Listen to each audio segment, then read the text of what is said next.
If you've taken a look at your current financial situation, you've probably had the thought of, I could be doing a better job of handling my money, which leads you into maybe creating some financial goals for the year. In this video, I have 5 different categories in which you can take a look at in order to address those financial goals and make a realistic plan to hit them.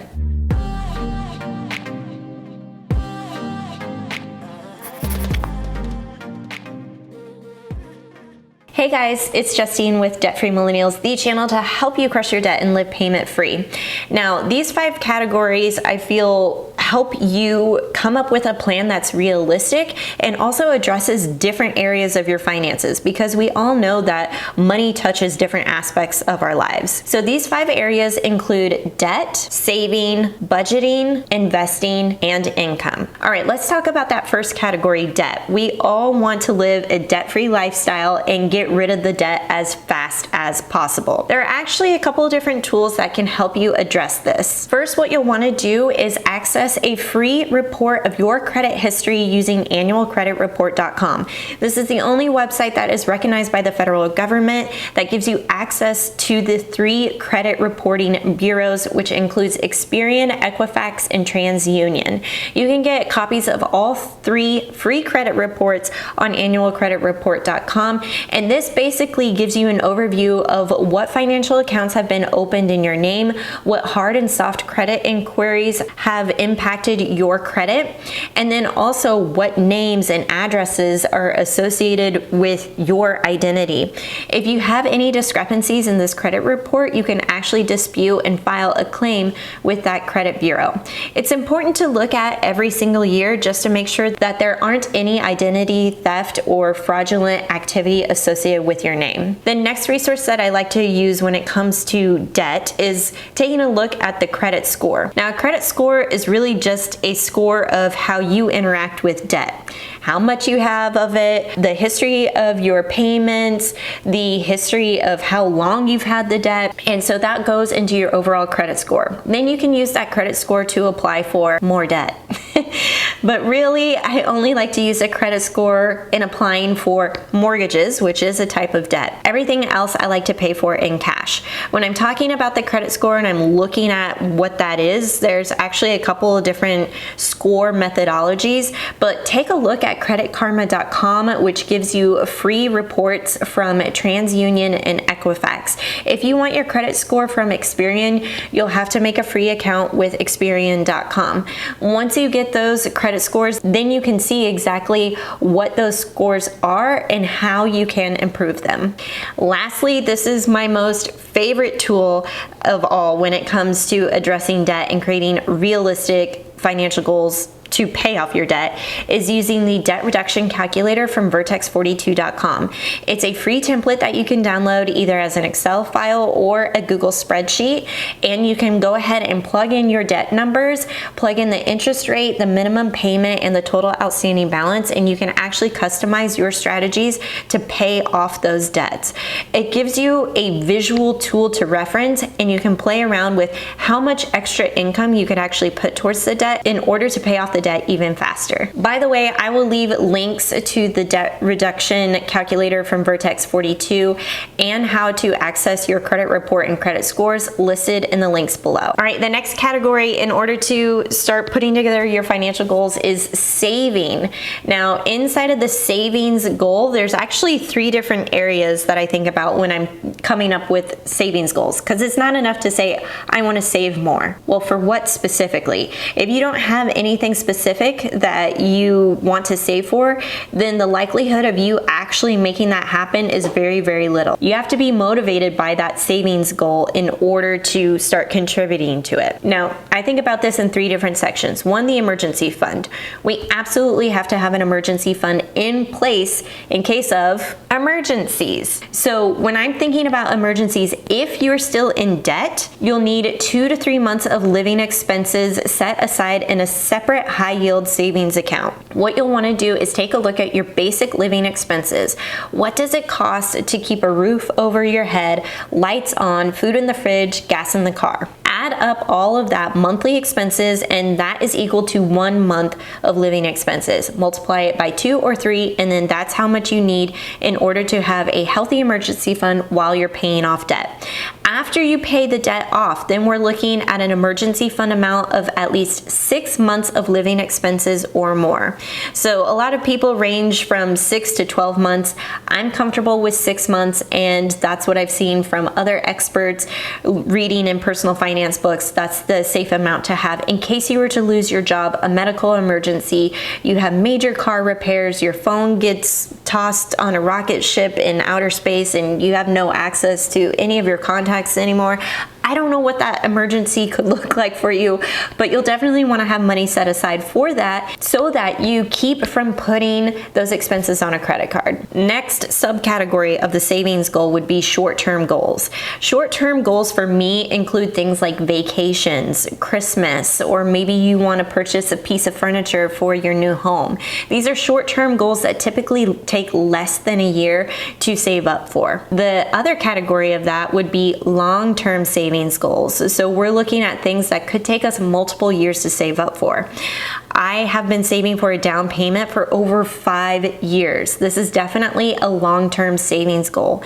So think about putting a down payment as a potential goal, or maybe you're saving up for a replacement car. This can also take several years to come up with the money, and so we're going to list that as a long-term savings goal. Also, you could potentially save up for a longer maternity leave, especially if you're self-employed like me. I actually spent the better part of a year, maybe even more so, of saving up enough money so that I had a cash flow and income coming in while I was taking maternity leave to care for my daughter. Okay, let's talk about setting a financial goal for your budget. First of all, let's just make a goal to see if we are actually budgeting every single month. That should definitely be a goal, is to be consistent with budgeting. At least at minimum, we are looking at our budget every single month. We can even upgrade that to every other week. So we're doing this every 2 weeks of looking at our budget. That way we are getting familiar with our spending habits, what income is going in and what expenses are going out. Also, look at your budget as a tool. What kind of tool are you using for your budget? Is it a spreadsheet? Is it an app? Is it simply a pen and a journal that you use? No matter what you use for your budgeting tool, just make sure that it's consistent. If something hasn't been working well in the past, and it's definitely not working well if your method is looking at the checking account and seeing if there's money in it, and then you're like, okay, I can spend money.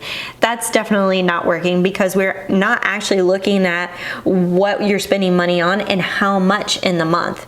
So take a look at your tool. If you would like a free tool to use for your budget, check out my budget toolkit. That's a free spreadsheet for you to download. It already has all of the cells and categories and tables set up for you, so it's plug and play. It's the exact same spreadsheet that I've used for the past 10 years to help me pay off the debt and hit my financial goals. All right, let's talk about our next section here, which is investing. Everybody is always thinking about, I need to be investing more.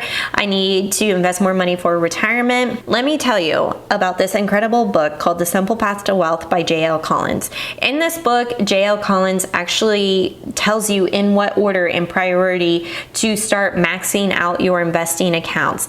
The first one to hit up is your 401k. If your employer offers a match, absolutely take that match. Even if you're in debt, I would still contribute a little bit up to the match while we're paying off debt. That's exactly what I did, and I'm really glad that I even started small with just 2% going into my 401k because I see that money grow over time. If you're interested in knowing what order to take for your retirement, kind of a quick synopsis of the book, check out this video up here in the cards. Also, if you haven't done this yet, this would be a great financial goal for you, but if you have an existing old 401k sitting with an old employer that you have not done anything with, you can roll over that old 401k with Capitalize. Capitalize is a free tool that helps you locate that old 401k and helps you make that transfer either into a new 401k or with an IRA of your choosing. They give you the options and they help you figure out which forms that you need to figure out, file, sign, all of those things. And it saves a lot of headache and time with you trying to call back and forth between two different investment companies. It saves a ton of time. I will leave my affiliate link below for you to check out Capitalize. It's free to sign up. It's free to use. Definitely take advantage of this because this is something that's going to help you just save time and maximize that 401k money even more. Also, another idea for your investing financial goal is just to figure out how much you need in retirement. If you don't know how much you need in retirement, I have this really quick and simple video tutorial that I will show you up here in the cards. It has a simple calculation in which you multiply your annual spending by 25, and that's roughly the amount of money that you'll need to have in retirement, and also be able to safely withdraw at 4% in order to make sure you don't outlive your investments. It's an incredible resource, a quick math equation to help you figure out exactly how much money you need, and then use an investment calculator to identify how much you need to save per month in order to hit that goal. Let's talk about the last category, which is income.